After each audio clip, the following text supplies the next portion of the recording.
Hélène et les garçons, le miracle de l'amour, les vacances de l'amour et depuis 2010, les mystères de l'amour. Depuis 1992, Hélène Rollès est Hélène sur le petit écran. Un personnage créé par Jean-Luc Azoulay, qu'elle connaît bien et dont elle nous a parlé à l'occasion de la sortie de son nouvel album. Hélène, elle est plutôt sympa, mais elle est quand même assez proche de moi. Il a écrit le personnage en calquant sur moi. Donc forcément, il y a beaucoup de similitudes. Hélène et les garçons, il a appelé ça comme ça parce que dans la vie, j'étais toujours qu'avec des potes. Et ça ne la dérange pas d'incarner un personnage aussi lisse. Elle ne lui trouve aucun défaut. Oh, mais oui, le personnage est quand même extrêmement parfaite, ouais. Même plus dire... que moi. Mais c'est comme ça, mais les gens se sont attachés à ce personnage. Elle est droite, elle est... Voilà, elle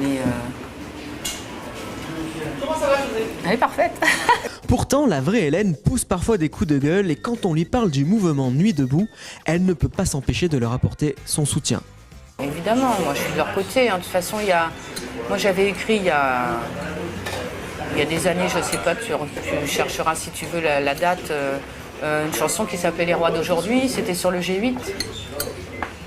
Voilà, en disant que juste, et dans les paroles, je dis juste entre nous, on pourrait changer ça. Voilà, ça c'était, et c'est ce qui se passe maintenant, et j'espère que ça va continuer parce qu'il faut écouter les gens maintenant. Il y en a marre, c'est vrai, il faut que ça change. Il faut que ça change, il est temps. Comme elle nous le disait, la série Hélène et les garçons s'est appelée comme ça à cause de son entourage essentiellement composé de garçons. On pense d'abord à Jacques Dutronc, qui a travaillé avec elle sur son tout premier film Le Mouton Noir, sorti en 1979, alors qu'elle n'avait que 12 ans. Un souvenir extraordinaire, il est magnifique cet homme-là, il est très drôle, il est gentil, moi j'ai vraiment adoré le personnage, voilà, j'en ai que des bons souvenirs de lui.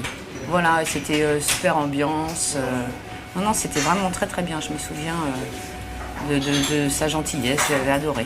Et un autre homme compte dans la carrière d'Hélène, c'est Jean-Luc Azoulay, le créateur du Club Dorothée, des sites comme AB, et qui a fait d'elle une star. Lui, c'est un génie, j'ai envie de dire. Voilà, c'est quelqu'un que j'admire énormément, il me bluffe tout le temps, j'adore passer des soirées avec lui, à discuter, il est très intéressant. Et puis voilà, c'est l'auteur le plus prolifique du monde, tout ce qu'il fait. Enfin, moi, il m'impressionne, quoi. Je suis ravie de le connaître. Et impossible de parler d'Hélène sans parler de Nicolas. Depuis bientôt 25 ans, leur histoire d'amour en dents de scie fait rêver le public. Nicolas, c'est monsieur Parfait, avec Madame Parfaite. Dans le fond, bon, après, il fait plein d'erreurs.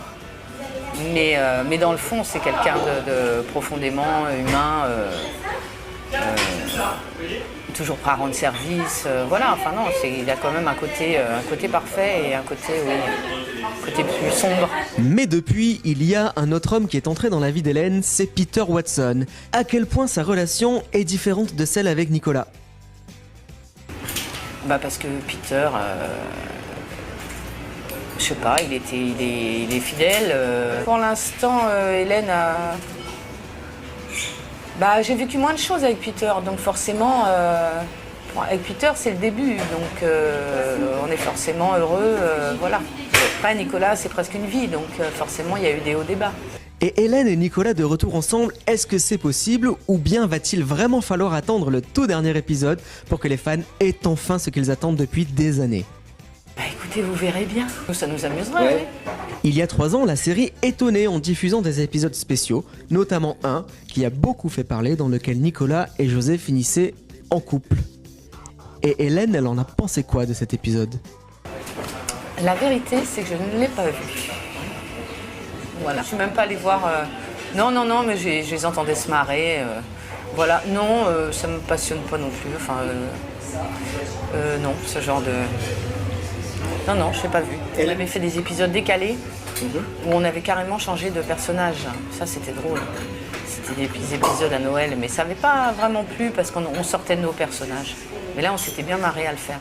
Et quand Hélène et Peter adoptent, le créateur de la série ne va pas chercher loin puisque Hélène Rollès a elle-même adopté 2 enfants. Oui, j'ai adopté, oui. C'est pas que j'aime pas en parler, j'en parle volontiers s'il n'y a pas de caméra et de papier. C'est parce que j'ai du mal à essayer de trouver la frontière entre ma vie privée et à parler un peu de ma vie privée, parce que j'ai peur d'en dire trop et de regretter. Parce que j'ai besoin de ça pour mon équilibre, de garder ça secret, de garder ça pour moi.